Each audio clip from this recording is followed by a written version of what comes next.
Hello guys, today I'm here to share my story on how I overcame depression and to give you some tips on how to help you with depression yourself. I feel like it's important to spread awareness on suicide prevention and everything about that because recently we lost a friend whom we know as Barry. I'll call her that because I'm not, sharing her real name at the time of making this video. A few days ago, she committed suicide and it definitely took a toll on all of us. So my condolences to the family and to all of the friends who I know that knows. So yes, may she rest in peace. But I feel like it is important to spread the awareness about preventing suicide because we're losing too many people nowadays, losing too many teens, adults, and humans alike to suicide, and because of one simple thing that is depression and sadness. So today I'm here to share my story on how I went through that as well, but how I overcame it and how I can help you overcome it with just a few simple things. So a few years ago, even me and my mom were having this conversation the other day. We forgot how long ago it was. I'm 17 now.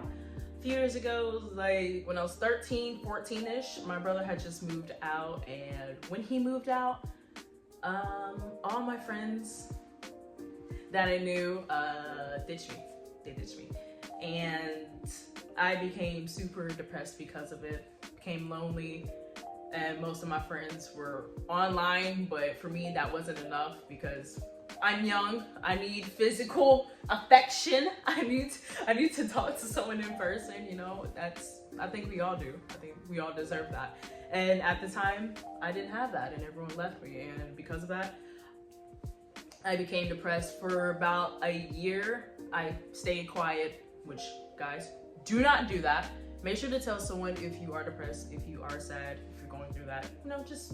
It doesn't hurt them that you're telling them about this because they want you to talk to them. So whoever that them is, your parents want you to talk to them, your friends, your teachers, your neighbor, they want you to tell you these things, especially if you're close to them, That's what friends are for. So remember that.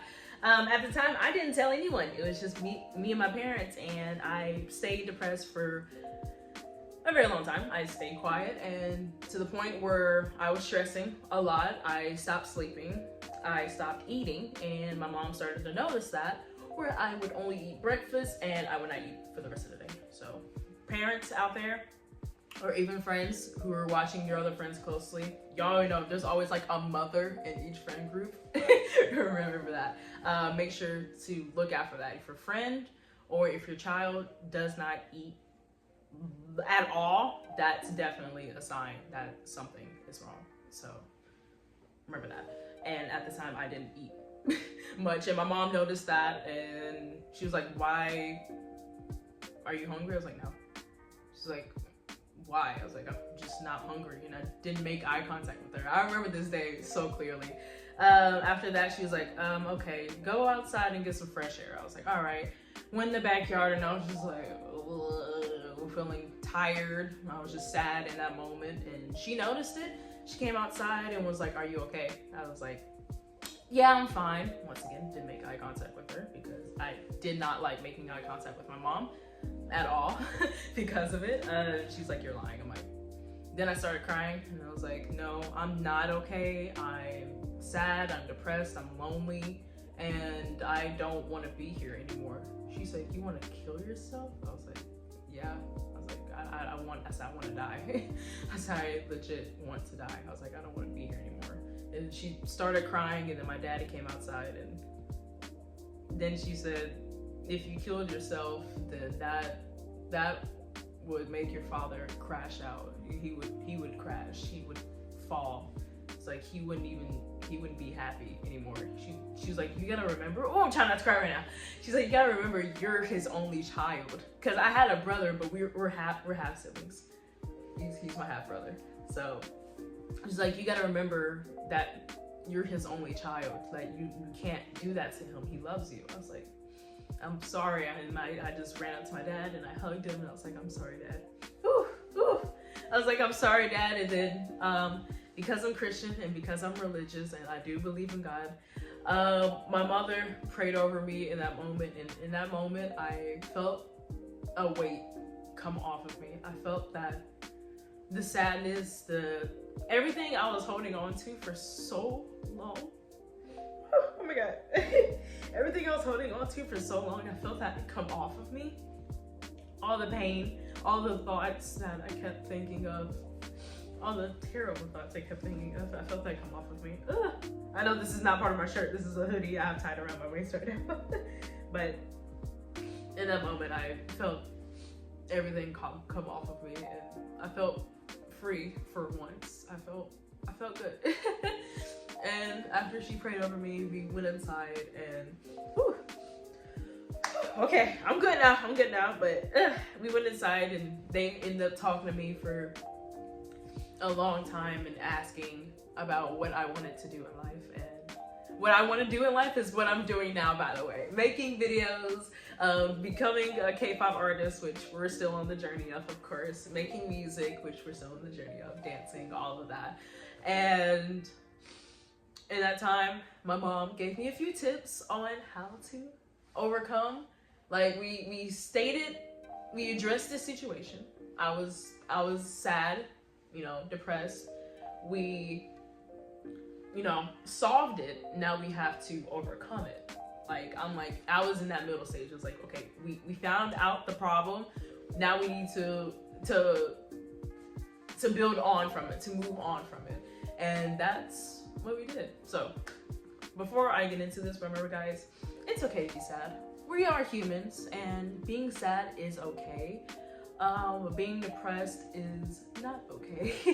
It's not okay. It's okay. I say we all have our times where we are depressed, yes, but as long as we overcome that depression, then it's okay. If we stay depressed our whole life, that's not okay. That's when that becomes a problem, and that's when it can lead on to worse things like suicide. So yes, but yeah, just remember that guys, it's okay to be sad, for a moment. It's okay to be depressed as long as you overcome it. That's a bar. Oh, sorry, popped off. Okay. Yo, I gotta remember that. I'm gonna write that down later. But yes, like I said, and this was the stage where I overcame it.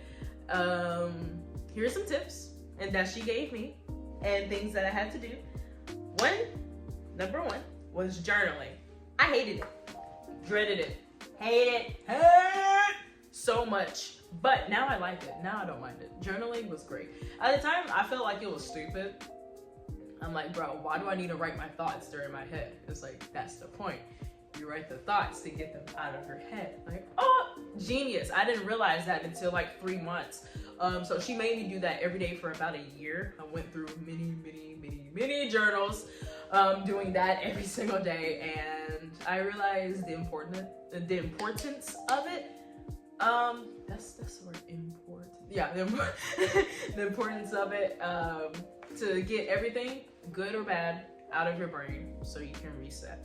Us as humans, we can only take so much. So releasing that out onto something, please don't do it onto someone, unless you need to, unless they don't mind. But releasing that onto something that's always there for you makes it feel better, that makes it feel good. So journaling definitely helps. I recommend.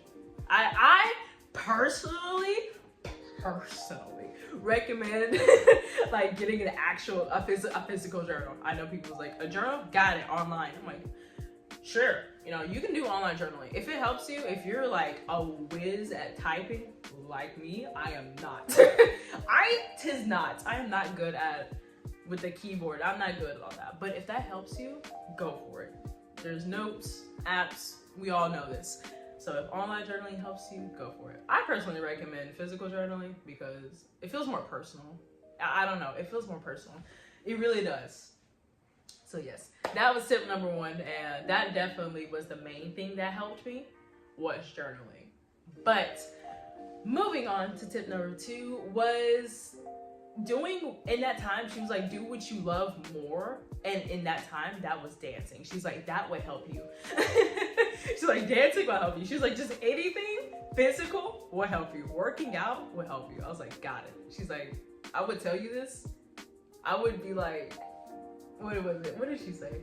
She's like, I wouldn't tell you exactly this if you weren't a dancer. She's like, if you're like a writer or something, I would be like, you should work out more. But she's like, just do what you love more and that'll help you. I was like, okay, dancing, got it. So anything physical, working out definitely helps. It is scientifically proven that working out does help with depression.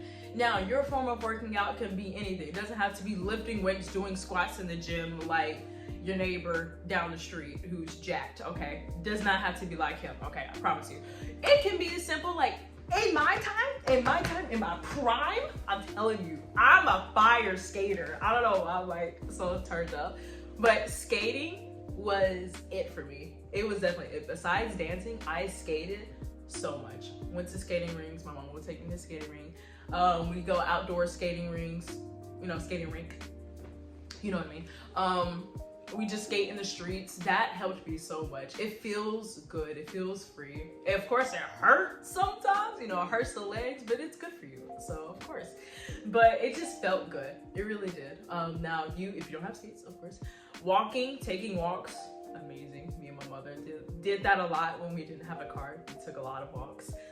Walking, biking. Biking is definitely good. Just any form of exercise. Literally anything that makes you feel good. But that definitely helps. It is scientifically proven that it helps with depression. So I definitely recommend that. Any form of exercise is exercise. Just taking a walk for like 20 minutes. That's enough. Get those steps in, guys. Make sure you get those steps in. All right, next. What helped me was talking to people. Like, making friends for me at the time was hard, especially online. Now, in person, of course, it's different, but online, you gotta really sell yourself. It felt like that at the time. I was like, online, I gotta really like sell it that I am a decent human being that's not crazy. Like I said, it hits different online, y'all. It really do. It's like that I'm not crazy, that I'm not a weirdo, that I'm not a creep. That's how it felt for me at the time. I was like, all right, I got this stuff. So when I play video games, of course, I meet people online.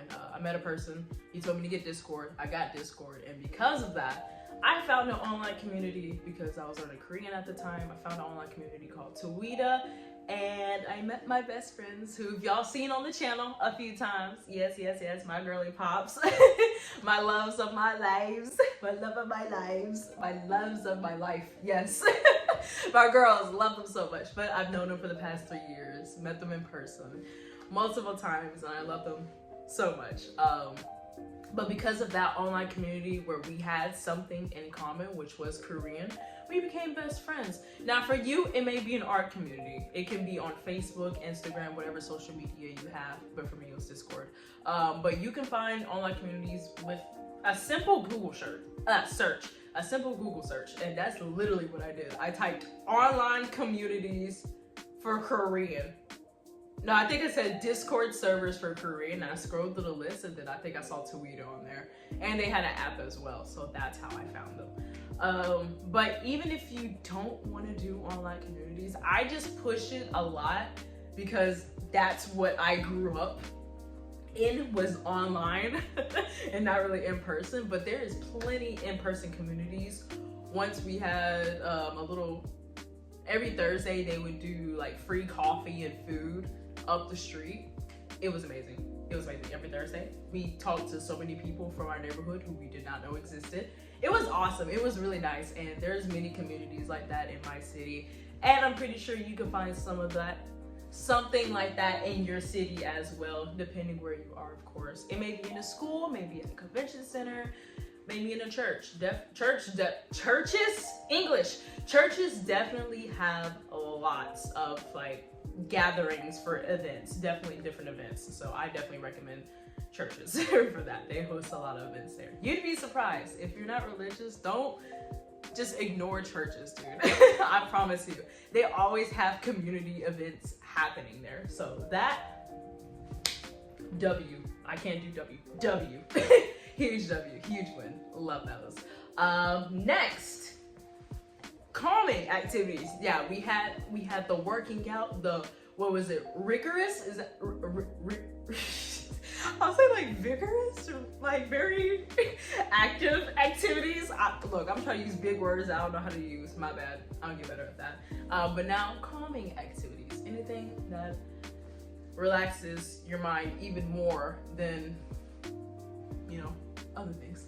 I like sewing. Sewing relieves so much stress off of my brain. I think sewing is it for me. I love it. But activities for you could be drawing, reading, coloring, gardening.